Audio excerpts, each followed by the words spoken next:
बिस्मिल्लाहिर्रहमानिर्रहीम अस्सलामुअलैकुम। आप देख रहे हैं YouTube channel great sir Arsalan Arshad मेरा नाम है और वो वीडियो आखिर लेकर आ गया हूँ कि अल्लामा इकबाल ओपन यूनिवर्सिटी का फॉर्म कैसे फ़िल होगा। किसी भी कोर्स का अगर आप फॉर्म फिल करना चाहते हैं जो मैंने अपने टाइटल पर मेंशन किए हैं, सबका तरीक़ाकार एक ही है। आज की इस वीडियो में आपको बताऊँगा कि आप किसी भी कोर्स के लिए कैसे फॉर्म फिल कर सकते हैं बिना टाइम को ज़ाया किए। मैं आपको गूगल पर लेके आता हूँ और प्रोसेस को स्टार्ट करता हूँ क्योंकि प्रोसेस भी काफ़ी लंबा है।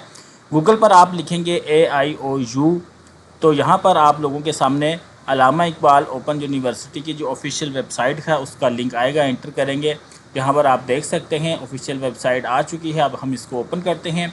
इसको ओपन करेंगे तो उसके बाद हमारे पास जो है वो एडमिशन का ऑप्शन आएगा। ये मैंने इस पर क्लिक किया। ठीक है, थोड़ा सा ये स्लो होगा। इनकी वेबसाइट जो है वो काफ़ी हैवी हो चुकी है जब से इन्होंने सिस्टम को अपडेट किया है, तो थोड़ा सा आपको जो है वो इंतज़ार करना पड़ सकता है चीज़ों को प्रोसेस होने में। ये नोटिफिकेशन हम डिलीट करते हैं। यहाँ पर एडमिशन के ऑप्शन पर क्लिक किया। एडमिशन के नीचे ऑप्शन आ रहा है एडमिशन OAS फ्रेश कैंडिडेट, इस ऑप्शन पर क्लिक करेंगे। यहाँ पर जैसे ही आप लोग क्लिक करेंगे तो आप लोगों के सामने एडमिशन के रिकॉर्डिंग मज़ीद कुछ ऑप्शंस आ जाएंगे। आपने उन ऑप्शंस को लाजमी देखना है क्योंकि डायरेक्ट अगर आपने एडमिशन फॉर्म फिल किया तो फ्यूचर में कुछ मसला आ जाएगा। आप देखें, सबसे पहले ये आपको कह रहे हैं कि दरख्वास्त जमा करवाने से पहले नीचे दिए गए लिंक पर मौजूद प्रोस्पेक्टस की मतलब प्रोग्राम की तफसीलात का मुताला कर लें। प्रोग्राम देखना बहुत ज़रूरी है। आपको पता हो कि जिस भी कोर्स में आप एडमिशन लेने जा रहे हैं उसमें कौन कौन सी बुक्स आएंगी, उसकी फ़ीस कितनी होगी। ठीक है, तो अब मैट्रिक है, FA है, PGD है, BS है, ये तो फ़ेज़ 1 था, ये तो चला गया, इसकी कल लास्ट डेट थी। अब जो फ़ेज़ 2 आप लोगों के लिए स्टार्ट है जिसमें ATTC है, B.Ed है, एसोसिएट डिग्री है, इसके अलावा BS है, PGD प्रोग्राम है, सर्टिफिकेट डिप्लोमा है। तो जो भी आप करना चाहते हैं इसके सामने डाउनलोड का ऑप्शन आ रहा है। डाउनलोड के बटन पर क्लिक करेंगे तो PDF फाइल आप लोगों के सामने ओपन हो जाएगी और वहाँ से आप लोग अपना प्रोस्पेक्टस देख सकते हैं। इसके बाद एडमिशन फॉर्म फिल करने से पहले एक दूसरा काम ये कीजिएगा कि यहाँ से आप लोगों ने फ़ीस की इन्फॉर्मेशन, फ़ेज़ 1 की फ़ीस ये है जो कि एक्सपायर हो चुकी है। अब मैं आपको फ़ेज़ 2 के लिए बता रहा हूँ। तो यहाँ पर आप देखें जितनी भी एडवर्टाइजमेंट में आप लोगों के सामने कोर्सेज़ आ रहे हैं, उनके जो सब्जेक्ट्स आ रहे हैं उन सब की फ़ीस मेंशन है। देखिए, फ़ीस का पहले से पता होना बहुत ज़रूरी है ताकि बाद में मुश्किलात ना हो। तो यहाँ से क्लिक हेयर के बटन पर मैं क्लिक करता हूँ और जल्दी से आपको बताता हूँ कि एक फ़्रेश कैंडिडेट अपना फॉर्म कैसे फिल कर सकता है अगर वो अल्लामा इकबाल ओपन यूनिवर्सिटी में एडमिशन लेने जा रहा है। तो यहाँ पर मैं इंग्लिश को लैंग्वेज को सिलेक्ट कर लेता हूँ। यहाँ से क्रिएट अकाउंट के बटन पर ये जो येलो बटन आ रहा है यहाँ पर क्लिक करता हूँ। क्लिक करने के बाद अब हमारे सामने देखें क्रिएट अकाउंट का एक छोटा सा फॉर्म आ गया है। यहाँ पर 2 ऑप्शन आ रहे हैं जी, फ़ोन नंबर। तो फ़ोन नंबर आप लोगों ने यूज़ नहीं करना, आप लोगों ने ईमेल करना है क्योंकि फ़ोन नंबर से जो है वो अकाउंट वेरीफाई होने में 12 घंटे लग जाते हैं। ठीक है, तो मैं लिखने के बजाय कुछ स्टूडेंट्स लिखने में एरर भी कर देते हैं। ये मैं आप लोगों के लिए करके बता रहा हूँ। कोशिश करें अगर कंप्यूटर से कर रहे हैं तो अपना ईमेल कॉपी करें ताकि किसी किस्म का कोई एरर ना हो। सारे स्टेप्स आप लोगों को करके दिखा रहा हूँ। यहाँ पर मैंने अपना कॉपी ईमेल जो है वो पेस्ट कर दिया। अब यहाँ पर जो है वो मैं 8 नंबर का पासवर्ड लगाऊंगा। ये पासवर्ड अपने गूगल ड्राइव में या गूगल शीट पर या किसी अपनी डायरी पर लिख लीजिएगा। अक्सर बच्चे ये पासवर्ड भूल जाते हैं तो फिर उनके लिए मसाइल पैदा होते हैं। तो ये जो 8 नंबर का पासवर्ड जो है जो भी आप अपने अकाउंट के लिए लगाएंगे उसको कहीं ना कहीं लाजमी नोट डाउन कर लीजिएगा। उस टाइम तो बंदा कह रहा होता है जी ये मुझे याद है, लेकिन बाद में भूल जाता है, फिर मसाइल होंगे। तो पासवर्ड एंटर करने के बाद जैसे ही ग्रीन कलर का जो क्रिएट अकाउंट का बटन है यहाँ पर क्लिक करूँगा तो मैं आपको 30 सेकंड के अंदर जो है वो अल्लामा इकबाल ओपन यूनिवर्सिटी का जो अकाउंट है वो क्रिएट करके बताता हूँ। जैसे ही मैंने अकाउंट क्रिएट किया मेरे ईमेल के अंदर जो है वो वेरिफिकेशन की जो ईमेल है उनकी वो आ गई है। अभी मैं आपको लाइव दिखा रहा हूँ। सारी चीज़ें स्टेप बाय स्टेप लाइव करके दिखाऊंगा ताकि स्टूडेंट्स को कोई परेशानी ना हो। ये देखें ईमेल आ चुकी है। यहाँ पर मैं इस ईमेल को ओपन करता हूँ और ये जो क्लिक हेयर का बटन है यहाँ पर जैसे ही क्लिक करूँगा तो मैं अल्लामा इकबाल ओपन यूनिवर्सिटी में मेरा ये ईमेल रजिस्टर्ड हो चुका है। अब क्लिक हेयर का बटन नीचे भी आ रहा है, ऊपर भी आ रहा है, दोनों आपकी मर्ज़ी है। जहाँ मर्ज़ी क्लिक करके आप दोबारा लॉगिन कर सकते हैं। लॉगिन के बटन पर जाएंगे तो वही ईमेल जो आपने थोड़ी देर पहले अकाउंट क्रिएशन के लिए इंटर किया था वो करेंगे। यहाँ पर आप लोगों का वही पासवर्ड आएगा जो आपने अकाउंट को क्रिएट करते हुए लगाया था। तो पासवर्ड मैंने लिख लिया है नीचे। अब ये जो लॉगिन का बटन है यहाँ पर क्लिक करते हैं तो आप ये देखें हमारे पास जो है वो एंट्री हो चुकी है। हमने स्टेप 1 जो है कि अकाउंट कैसे करना है वो पूरा कर लिया है। अब यहाँ पर देख लीजिएगा जी फेस टू फेस प्रोग्राम है और ओपन डिस्टेंस लर्निंग प्रोग्राम है। अक्सर बच्चे कंफ्यूज होते हैं जी ये डिग्री कौन सी है। अगर आप घर बैठे पढ़ना चाहते हैं तो आपने ये सेकंड वाला ऑप्शन लेना है। जैसे ही इस पर क्लिक करेंगे ये देखें जितने भी घर बैठे प्रोग्राम्स अल्लामा इकबाल ओपन यूनिवर्सिटी की तरफ से ऑफ़र किए जा रहे हैं, उन सब की लिस्ट आ रही है। मैट्रिक है, HSSC है जी, सर्टिफिकेट प्रोग्राम है, BEd है, BS है, ठीक है, SSC है, मैट्रिक है। उस टाइम जब भी आप फॉर्म फिल करेंगे, जितने भी एडमिशन जो हैं वो ओपन होंगे, उन सब की मालूमात आप लोगों के सामने आ रही होगी। एक काम आप लोगों ने और करना है, जिस भी डिग्री में आप एडमिशन लेने जा रहे हैं उसकी आपने एलिजिबिलिटी लाजमी चेक कर लेनी है। मैं आपको भी करके बताता भी हूँ। मान लीजिए कि मैं BS का फॉर्म फिल करता हूँ, ठीक है, या किसी भी का आप किसी भी का भी करना चाहते हैं, तो एलिजिबिलिटी को लाजमी देख लीजिएगा। ये देखिए, जैसे आजकल ये फ़ेज़ 2 में ये एडमिशन आए हुए हैं, फ़ेज़ 1 में वो थे और मैट्रिक के एडमिशन चल रहे हैं, इनको आप देख लीजिएगा। वहाँ से भी देख लीजिएगा जो एडवर्टाइजमेंट आपने अल्लामा इकबाल ओपन यूनिवर्सिटी की देखी थी, ये ना हो, क्योंकि इससे मिलते जुलते नाम भी होते हैं, तो आप कोई और फॉर्म ना फिल कर दें। मेरे सामने आप देख सकते हैं, एलिजिबिलिटी में देखने के लिए आया हूँ। सबसे पहले ये मुझसे कह रहे हैं, अगर आप BS करना चाहते हैं तो आपकी 14 ईयर्स की डिग्री होनी चाहिए, आपकी परसेंटेज 45 और CGPA 2 होना चाहिए, ठीक है। इसके अलावा मैं ये भी देखता हूँ कि मेरी डिग्री का जो नाम है, BCom की डिग्री मैंने कर रखी है। ये देखें, कन्फर्मेशन होगी है, 14 साल की जो है मेरी क्वालिफ़िकेशन है और मैंने BCom की डिग्री कर रखी है, यानी कि मैं BBA कर सकता हूँ। इसके बाद एक और जो है वो अकाउंटिंग एंड फाइनेंस देख लेते हैं। यहाँ पर भी सेम ऑप्शन आ रहा है, एनी बैचलर 14 ईयर डिग्री और BCom।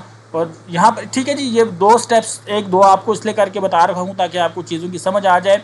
तो ये 1-2 क्राइटेरिया जब आपके मैच हो जाएं, आपकी डिग्री का नाम बीच में मेंशन हो, तो फिर आपने बिना किसी टेंशन के जो है वो अप्लाई कर देना है। आगे का क्राइटेरिया भी देख लीजिएगा कि परसेंटेज और CGPA कितना मांगा जा रहा है। तो आज की इस वीडियो में मैं accounting and finance, BS accounting and finance के लिए आज का फॉर्म फिल करूँगा। यहाँ से जी मैं एक ऑप्शन ले लेता हूँ, ठीक है, और इसके बाद यहाँ पर ये जो ग्रीन कलर का बटन आ रहा है, सिलेक्ट प्रोग्राम, इस बटन पर मैं क्लिक करता हूँ और यहाँ पर आप ये देखें जी, हम अगले प्रोसेस पर आ गए हैं। आप लोगों के सामने भी ऐसा डिस्प्ले आएगा, आपने कंफ्यूज नहीं होना है। सामने एक एक्शन बटन आपको नज़र आ रहा होगा और इसके नीचे ओपन का जो है ऑप्शन आ रहा है, आपने ये ओपन का ऑप्शन क्लिक करना है। अब यहाँ पर जो है वो आप लोगों से ये पूछा जा रहा है कि जो लास्ट डिग्री आप लोगों ने की है उसकी इन्फॉर्मेशन आप लोग मेंशन करें। आपकी लास्ट डिग्री 8वीं क्लास भी हो सकती है, मैट्रिक भी हो सकती है, इंटर भी हो सकती है, BA BCom भी हो सकता है, BS हो सकता है, ठीक है। तो क्योंकि हमने वहाँ पर जो है वो BS सेलेक्ट किया था, इसलिए हमारे पास ये 14 ईयर डिग्री का ऑप्शन आ रहा है। जैसे कि जो ऑप्शन आप शुरू में सेलेक्ट करेंगे उसके रिगार्डिंग आपका यहाँ पर ऑप्शन आएगा। तो मैं अपनी इन्फॉर्मेशन जो है वो इंटर कर रहा हूँ। आपने देखा होगा कि डिग्री लेवल मैंने सेलेक्ट किया, अपनी डिग्री सेलेक्ट की, मेजर प्रेफरेंस सेलेक्ट की, और अब मैं इनको बता रहा हूँ कि मैंने किस यूनिवर्सिटी से जो है ये BCom की डिग्री कर रखी है। यूनिवर्सिटी ऑफ पंजाब को यहाँ पर मैं सर्च कर रहा हूँ। ये यूनिवर्सिटी ऑफ पंजाब आ गया, ठीक है। मैंने अपनी जो लास्ट डिग्री है उसकी इन्फॉर्मेशन यहाँ पर मेंशन कर दिया। पूछा जा रहा है किस साल में डिग्री को स्टार्ट किया था, तो 13 कर दिया। 2011 में डिग्री को स्टार्ट किया था और 2013 में जो है वो कंप्लीट हो गई थी, तो ये यहाँ पर मैंने मेंशन कर दिया। रोल नंबर पूछा जा रहा है, एक डमी रोल नंबर लिख देता हूँ, जस्ट बात आपको समझानी ही है। आगे चले तो यहाँ पर जो है वो एग्ज़ाम टाइप का ऑप्शन आप लोगों को नीचे दिख रहा है। इसमें आपसे पूछा जा रहा है कि आपने सेमेस्टर सिस्टम से अपनी डिग्री की थी या एनुअल थे। मेरा एनुअल सिस्टम था, मैं एनुअल को सिलेक्ट कर लेता हूँ। ग्रेडिंग आपसे पूछी जा रही है, CGPA या मार्क्स है, मेरे मार्क्स थे, मैं मार्क्स वाला ऑप्शन सेलेक्ट कर लेता हूँ। टोटल मार्क्स मेरे 1500 थे, ऑब्टेन मैंने ऑलमोस्ट 1270 इतने किए थे, और ऑटोमेटिक आपकी डिवीजन नीचे कैलकुलेट हो जाएगी, ठीक है। इस तरीके से आपकी जितनी भी डिग्रीज़ हैं, यहाँ से आप सेव एंड कंप्लीट सेशन करेंगे। इस तरीके से आपकी जितनी भी डिग्रीज़ हैं, एक तो जो आपने रिसेंट अपनी जो डिग्री थी वो तो आपने कर दी, उसके बाद की जो डिग्रीज़ हैं उससे पहले की वो आपने इस तरीके से स्टेप बाय स्टेप करनी है। लेकिन फ़िलहाल हमने यहाँ पर रिसेंट डिग्री की है, वो आगे मैं आपको बताऊँगा कैसे।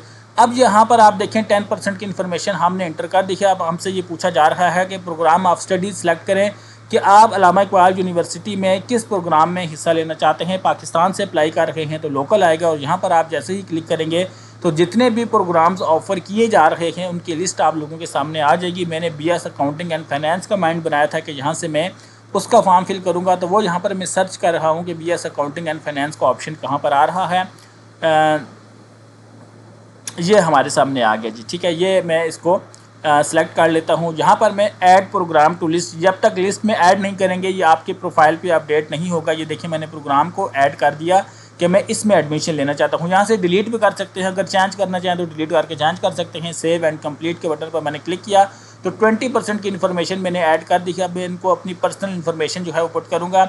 अगर आपने अल्लामा इकबाल यूनिवर्सिटी से अपनी रीसेंट डिग्री की है तो रजिस्ट्रेशन नंबर लिख दीजिएगा। बाकी किसी अगर बोर्ड से है तो फिर रजिस्ट्रेशन नंबर लिखने की ज़रूरत नहीं है। फर्स्ट नेम आप अपना लिखेंगे, लास्ट नेम लिखेंगे। इसके बाद जेंडर पूछी जा रही है, आपका स्टेटस शादीशुदा है, कुआरे हैं, सिंगल हैं, जो भी है वो लिख दीजिएगा। इसके बाद डेट ऑफ बर्थ में आपसे पहले मंथ पूछा जा रहा है। माफ़ी चाहता हूँ। ठीक है जी, ये स्टेटस आप लोगों के आ रखे हैं, जो भी आपका रियल स्टेटस है वो मेंशन कर दीजिएगा। सिंगल भी कर सकते हैं, मैरिड कर सकते हैं, जो आपका एक्चुअल स्टेटस है। इसके बाद आप लोगों ने जो है वो डेट ऑफ बर्थ जो है वो यहाँ पर मेंशन करनी है। डेट ऑफ बर्थ सबसे पहले आप मंथ जो है वो इंटर करेंगे, मंथ के बाद फिर आप लोग अपनी जो है वो डेट मेंशन करेंगे और उसके बाद जो है वो आप लोग ईयर करेंगे। खुद से लिखने की कोई ज़रूरत नहीं है, सब कुछ वन क्लिक पर आ रहा है। जस्ट आप लोगों ने अपनी जो इन्फॉर्मेशन है वो सर्च करनी है। यहाँ से आपका मज़हब पूछा जा रहा है, रिलीजन पूछा जा रहा है, वो सिलेक्ट करेंगे। ब्लड ग्रुप आपसे पूछा जा रहा है, तो मेरा तो मुझे पता है बी पॉजिटिव है। डिसेबिलिटी पूछी जा रही है, कोई डिसेबिलिटी नहीं है। ठीक है, अगर हो तो आपने मेंशन करनी है, उस पर कोई फ़ीस का डिस्काउंट हो जाता है। फादर नेम आपका पूछा जा रहा है, तो यहाँ पर आप लोगों के फादर जो है अगर वो ज़िंदा हैं या नहीं हैं उनकी इन्फॉर्मेशन आएगी।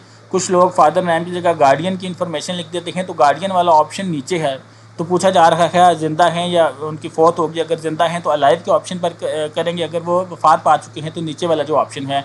ऑक्यूपेशन उनका पूछा जा रहा है कि वो क्या उनका पेशा था, तो आर्मी से रिटायर्ड थे मेरे फादर। अब फादर का मोबाइल नंबर आपसे इसलिए लिया जा रहा है, अगर कभी आपसे रब्ता ना हो किसी सिलसिले में, यूनिवर्सिटी आपसे रब्ता करना चाहे तो एमरजेंसी के तौर पर फिर वो आपके फादर से रब्ता करेगी और जो भी उनको मैसेज देना होगा वो दे देगी। तो ये नंबर आपने बिल्कुल ठीक ठीक लिखने हैं। ठीक है। अच्छा, अगर आपके फादर ही आपके गार्डियन हैं तो आपने ये टिक कर देना है, यही इन्फॉर्मेशन गार्डियन में आ जाएगी। अगर आपका गार्डियन फादर के अलावा कोई और है तो ये टिक आपने नहीं करना। यहाँ पर आपने उनका नाम, ऑक्यूपेशन और मोबाइल नंबर मेंशन कर देना है। मेरे फादर ही मेरे गार्डियन हैं तो मैं इसी को सिलेक्ट करता हूँ। इसके बाद आपसे नेशनैलिटी पूछी जा रही है। डेफिनेटली मैक्सिमम लोग पाकिस्तान से होंगे। यहाँ पर आपका बेफाम या शनाख्ती कार्ड नंबर पूछा जा रहा है। जिन बच्चों का शनाख्ती कार्ड नहीं बना वो बेफाम नंबर लिखेंगे, जिनका शनाख्ती कार्ड बना हुआ है वो शनाख्ती कार्ड नंबर लिखेंगे। तो यहाँ पर जो है वो आप लोगों ने अपना प्लीज़ देख लीजिएगा, शनाख्ती कार्ड और बेफाम को सामने रख लीजिएगा। ये फार्म में अगर एक दफ़ा गलती होगी तो फिर आपको बोर्ड जाकर चक्कर लगाकर ये करेक्शन करवानी पड़ेगी। इसके बाद जी परमानेंट एड्रेस आपसे पूछा जा रहा है, जहाँ के आप पक्के रिहायशी हैं। तो कंट्री मैंने मेंशन कर दी, उसके बाद प्रोविंस मेंशन कर रहा हूँ। उसके बाद डिस्ट्रिक्ट का ऑप्शन आ रहा है मेरे सामने कि मैं किस डिस्ट्रिक्ट में रहता हूँ। तो रावलपिंडी का ऑप्शन जो है वो मैं यहाँ से सिलेक्ट करूँगा। ये आ गया रावलपिंडी। इसके बाद तहसील पूछी जा रही है। इसी तरीके से आप लोग भी जिस इलाके में रहते हैं, जब आप अपना प्रोविंस सेलेक्ट करेंगे, डिस्ट्रिक्ट सेलेक्ट करेंगे, तो ऑटोमेटिकली आप लोगों के ऑप्शन आते जाएंगे। एंड में आप लोगों ने अपना एड्रेस मेंशन करना है। वो एड्रेस दीजिएगा जिस पर डाक आ जाती है, जिस पर पाकिस्तान पोस्ट की डाक आ जाती है, क्योंकि इसी एड्रेस पर आपको बुक्स आएंगी। आजकल ऑनलाइन बुक्स का सिस्टम भी शुरू हो चुका है, लेकिन जो बच्चे मैट्रिक के लिए, इंटर के लिए या 2 ईयर की जो एसोसिएट डिग्री है उसके लिए अप्लाई करते हैं, तो उनका एड्रेस बिल्कुल, जो नहीं भी करे उनका भी एक्यूरेट होना चाहिए। क्योंकि जब भी कोई पोस्ट आएगी, आपको डिग्री या मार्कशीट आएगी तो इसी एड्रेस पर आएगी। तो ये आपने बहुत गौर से इसको लिखना है। इसके बाद ये एरिया आपसे पूछा जा रहा है, रूरल और अर्बन। अच्छा, कई बच्चे इसमें कंफ्यूज हो जाते हैं जो 9th-10th का जो फॉर्म फिल कर रहे होते हैं। तो मैं आपको ये सजेस्ट करूँगा कि जहाँ पर आपको जो चीज़ समझ ना आए वो आप उसकी ट्रांसलेशन करवा लिया करें गूगल से ना, गूगल ट्रांसलेटर से, या गूगल में आप वैसे भी लिख सकते हैं कि इस चीज़ का मीनिंग है। इसको छोड़ना नहीं होता, फॉर्म में कोई भी चीज़ आप लोगों ने छोड़नी नहीं है। तो ये सिर्फ आप लोगों को समझाने के लिए मैं लिख रहा हूँ। वैसे तो इसको देहाती इलाके को रूरल कहते हैं, लेकिन आपको मैं बता रहा हूँ कि अगर फॉर्म में कोई भी चीज़ आपको समझ नहीं आती तो आप लोगों ने उसको नेट ऐप पे या गूगल ट्रांसलेटर पे किसी चीज़ पे सर्च कर लेना है कि यार ये जो चीज़ आपको समझ नहीं आ रही इसका मतलब क्या होगा। तो ये देखें जी, गांव के जो इलाके होते हैं उन्हें रूरल कहा जाता है, शहरी इलाकों को अर्बन कहा जाता है। तो अगर आप किसी गांव से हैं, अप्लाई कर रहे हैं, तो आप रूरल का ऑप्शन सेलेक्ट करेंगे। अगर सिटी में रहते हैं तो अर्बन करेंगे। मैं डेफिनेटली सिटी में रहता हूँ। उसके बाद जिस जगह आप रहते हैं वहाँ का एक पोस्टल कोड होगा, वो आपने मेंशन करना है। बहुत सारे बच्चों को नहीं पता होगा ये पोस्टल कोड क्या होता है।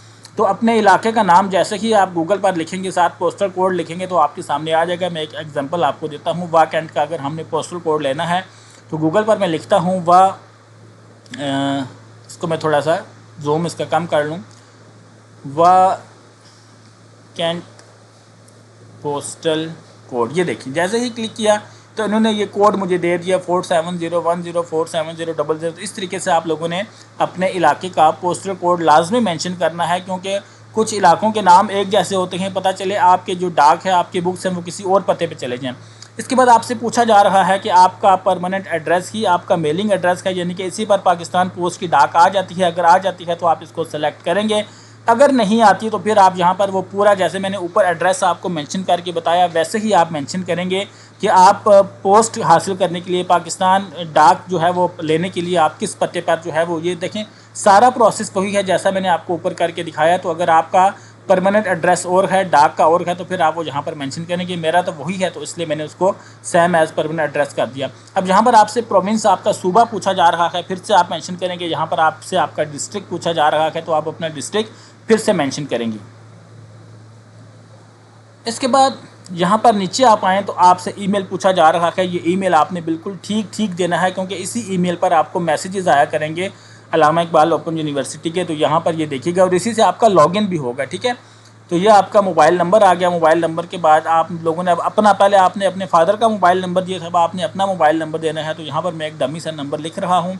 इसके बाद आप लोगों ने अंडरटेकिंग देनी है, इस पर क्लिक करना है कि जो पर्सनल इन्फॉर्मेशन आपने इस फॉर्म में फिल की है वो बिल्कुल ठीक है। उसके बाद सेव एंड कंप्लीट सेशन जो है वो आएगा, उस पर क्लिक करेंगे तो आपकी पर्सनल इन्फॉर्मेशन सेव हो चुकी है। हमने 50% फॉर्म फिल कर लिया है और हमारे पास 2 ग्रीन टैब हो चुकी हैं। अब हम जाते हैं एकेडमिक रिकॉर्ड्स की।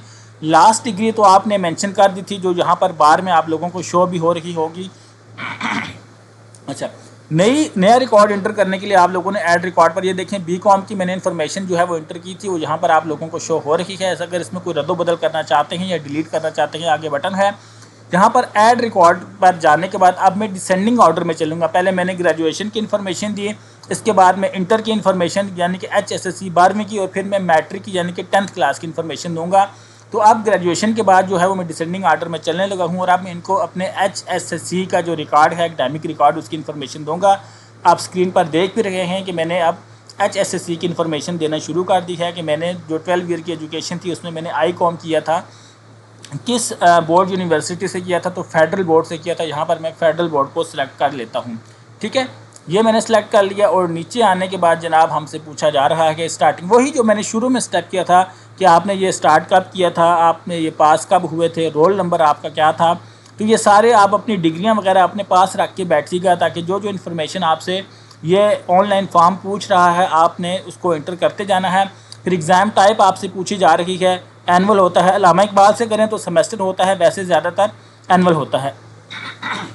इसके बाद टोटल मार्क्स फेडरल बोर्ड के 1100 चल रहे हैं। आप लोगों ने कितने ऑब्टेन किए हैं अपनी मार्कशीट डिग्री से देख के बताइएगा। ऑटोमेटिक डिवीजन की कैलकुलेशन हो जाएगी। और जहाँ पर जनाब हमने इंटर का रिकॉर्ड जो है वो कंप्लीट कर लिया है, सेव एंड कंप्लीट सेक्शन पर करेंगे। तो इसके बाद हम मैट्रिक का रिकॉर्ड जो है वो इंटर करेंगे। इसी तरह अगर आपकी डिग्री जो है ज़्यादा है तो आप ऐड रिकॉर्ड में जाकर अपनी जो फर्दर जो आपके रिकॉर्ड हैं एकेडमिक वो आप इंटर करते जाएंगे, ठीक है। तो क्योंकि जब आप पहली डिग्री अपनी मेंशन करेंगे तो उसके हिसाब से ही आपका ये टेबल जो है ये कैरी होगा। अब मैं 10th का रिकॉर्ड अब बिना बताए जल्दी से इसलिए कर रहा हूँ कि सेम प्रोसेस है जो मैं आपको पीछे 2 दफ़ा बता चुका हूँ।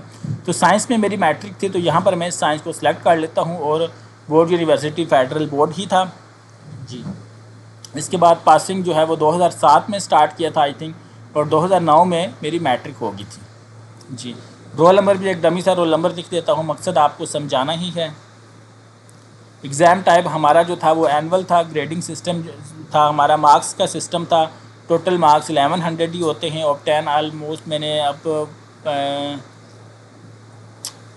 जी 850 लिए थे और ऑटोमेटिक डिवीज़न की कैलकुलेशन हो गई और यहाँ से हम सेव एंड कंप्लीट करेंगे, ठीक है। तो ये देखें हमारा जो है वो अभी इसने टेबल को अपडेट इसलिए नहीं किया कि हमने जस्ट ऐड जो रिकॉर्ड है उसको मेंशन किया है, उसको हमने अपडेट नहीं किया। अब नीचे आप आएंगे, यहाँ पर मैं बताता हूँ सेव एंड कंप्लीट सेक्शन पर जब तक आप लोग क्लिक नहीं करेंगे आपकी ये इन्फॉर्मेशन आपके पोर्टल पर ऐड नहीं होगी। अभी तो जस्ट इंटर हुई है, ठीक है। तो ये देखें हमने डिसेंडिंग ऑर्डर में सारा एकेडमिक रिकॉर्ड इंटर कर लिया है। यहाँ पर आप अंडरटेकिंग देंगे कि जो इन्फॉर्मेशन आपने दी है वो बिल्कुल ठीक है। उसके बाद सेव एंड कंप्लीट करेंगे। तो अब आप हमारा ग्राफ देखते हैं 50% से 70% पर ये आ गया है और एक और टैब हमारा ग्रीन हो चुका है। इसके बाद अगर आपने कोई जॉब की हुई है तो आप ये प्रोफेशनल वाला जो टैब है इसको ओके करेंगे, अगर नहीं की हुई तो आप इसको छोड़ देंगे, ठीक है। लेकिन चूंकि मैं आपको सारा प्रोसेस करके बता रहा हूँ तो एक डमी जो है डाटा में आपको डाल देता हूँ। ऑर्गेनाइजेशन जिस कंपनी में आपने काम किया है आपने उसका नाम लिखना है। तो यहाँ पर मैं एक डमी नाम ले लेता हूँ हबीब एंड को, ठीक है। जिस कंपनी में आपने काम किया उसका नाम आएगा। इसके बाद टाइटल आ रहा है कि किस पोजीशन पर आप लोगों ने यहाँ पर नौकरी की थी, तो असिस्टेंट की पोस्ट में यहाँ पर मेंशन कर देता हूँ। आपकी मेन असाइनमेंट क्या थी, इस इदारे में मेन रोल क्या था, तो मैं HR मैनेजमेंट मेंशन कर रहा हूँ। इसके बाद कब आप लोगों ने इस कंपनी में काम स्टार्ट किया, मंथ आप पहले जो है वो मेंशन करेंगे, इसके बाद ईयर मेंशन करेंगे। ठीक है, अगर अभी तक आप जो है इसी कंपनी में काम कर रहे हैं तो करंटली वर्किंग पर टिक कर देंगे। अगर जॉब छोड़ दी है तो फिर एंड डेट का मंथ और ईयर जो है वो आप लोग मेंशन करेंगे। एक एक चीज़ एक एक स्टेप में आप लोगों को करके बता रहा हूं, ताकि आप जब फॉर्म फिल करें या इस वीडियो को देखें तो इसको देखने के बाद किसी किस्म का कोई मसला परेशानी ना हो। सेव एंड कंप्लीट सेक्शन पर क्लिक करता हूँ तो देखें 80% हमारा फॉर्म फिल हो चुका है। अगर इसके अलावा भी कोई जॉब एक्सपीरियंस का तो आप ऐड रिकॉर्ड से इंटर करेंगे। अब मैं इसको सेव एंड कंप्लीट सेक्शन करता हूँ तो आप देख सकते हैं 80% की इन्फॉर्मेशन जो है वो इंटर हो चुकी है और हमारे 4 टैब जो है वो ग्रीन हो चुके हैं। इसके अलावा अब आप लोगों ने कोर्स इन्फॉर्मेशन देनी है, जिस कोर्स में आप दाखिला लेने जा रहे हैं। यहाँ पर आप लोगों के सामने बुक्स आ गई हैं कि पहले सेमेस्टर में आप लोगों को कौन कौन सी बुक्स आएंगी। आपने इस टेबल को अपनी प्रोफाइल पर अपडेट करना है। कैसे करेंगे, ये नीचे आपको ग्रीन कलर का ऐड कोर्स का, ये देखिए सारी अकाउंटिंग के जो हैं ऐड कोर्स करेंगे तो ये चीज़ जो है लॉक हो जाएगी। पहले बुक्स सब्जेक्ट्स लॉक होंगे। ठीक है, यहाँ से अगर अपडेट करना चाहते हैं किसी सब्जेक्ट को, अगर ऑप्शन दे रहा है तो यहाँ से अपडेट भी कर सकते हैं, यानी कि तब्दील कर सकते हैं। उसके बाद नीचे जाकर आप लोगों ने ये देखें, आप लोगों के सामने सब्जेक्ट आना शुरू हो गए। जो यहाँ पर सेव एंड कंप्लीट सेक्शन करेंगे तो ये आपकी प्रोफाइल पर ये सब्जेक्ट्स आ जाएंगे।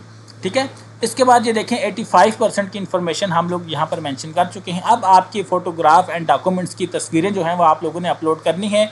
यहाँ पर देखें चूज़ फाइल का ऑप्शन आ रहा है, यहाँ से आप लोग अपनी तस्वीर को, वो आपकी तस्वीर JPEG में भी हो सकती है, PNG हो सकती है। ठीक है, तो फॉर्मेट लाजमी देख लीजिएगा। कुछ चीज़ें यहाँ पर PDF में एक्सेप्टेबल हैं, लेकिन आपकी प्रोफाइल पिक्चर जो है वो PDF नहीं होनी चाहिए, वो आपकी जो है वो JPEG या JPG या PNG फॉर्मेट में होनी चाहिए। ठीक है, तो यहाँ से मैं आपको एक जो है वो पिक्चर डाउनलोड करके बताता हूँ, एक जो है वो प्रोफाइल पिक्चर लगाता हूँ। बाकी चीज़ें एक्सेप्टेबल होंगी कि आप जो है वो कर सकते हैं उसमें PDF में, लेकिन प्रोफाइल पिक्चर में फिर से बता रहा हूँ उसका फॉर्मेट ये देखें नीचे मेंशन भी है कि आपका कौन सा फॉर्मेट होना चाहिए।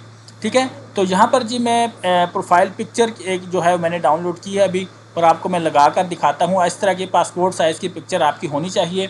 तो जैसे ही हम करेंगे यहाँ पर ये अपलोड हो जाएगी। इसके अलावा आपसे आपका शनाख्ती कार्ड पूछा जा रहा है। शनाख्ती कार्ड को स्कैन करके रख लीजिएगा। मेरे पास अभी शनाख्ती कार्ड की कॉपी नहीं है। तो करने के बाद आप लोगों ने ये अपलोड वाला बटन लाजमी दबाना है। जब तक आप ये देखिए, जैसे ही आपने अपलोड किया अपलोड इट आ गया। ठीक है, तो जो भी फाइल आप सेलेक्ट करेंगे उसके सामने अपलोड का बटन आ रहा है, आपने वो बटन लाजमी दबाना है। अगर बटन नहीं दबाएंगे तो आपकी वो जो पिक्चर है वो आपकी अपलोड नहीं होगी, जस्ट वहीं पर आर्जी तौर पर, टेम्परेरी तौर पर आप लोगों को नज़र आएगी। अब आप देख सकते हैं सबसे पहले टॉप में अपलोडेड लिखा हुआ आ रहा है और नीचे वाले में नॉट अपलोडेड लिखा आ रहा है। तो जितने भी स्टेटस हैं उन सब में अपलोडेड का बटन आना चाहिए। सम टाइम ये आपको फॉर्मेट का एरर देगा, तो आप लोगों ने देख लेना है। आप गलत फॉर्मेट जो है वो इसमें अपलोड कर रहे होंगे। हर चूज़ फाइल के नीचे उसका फॉर्मेट मेंशन है कि कौन कौन सी JPEG फाइल कर सकते हैं, JPG कर सकते हैं, PNG कर सकते हैं और PDF कर सकते हैं। अगर आपकी कोई तस्वीर जो है नहीं अपलोड हो रही तो फिर फॉर्मेट का इशू है।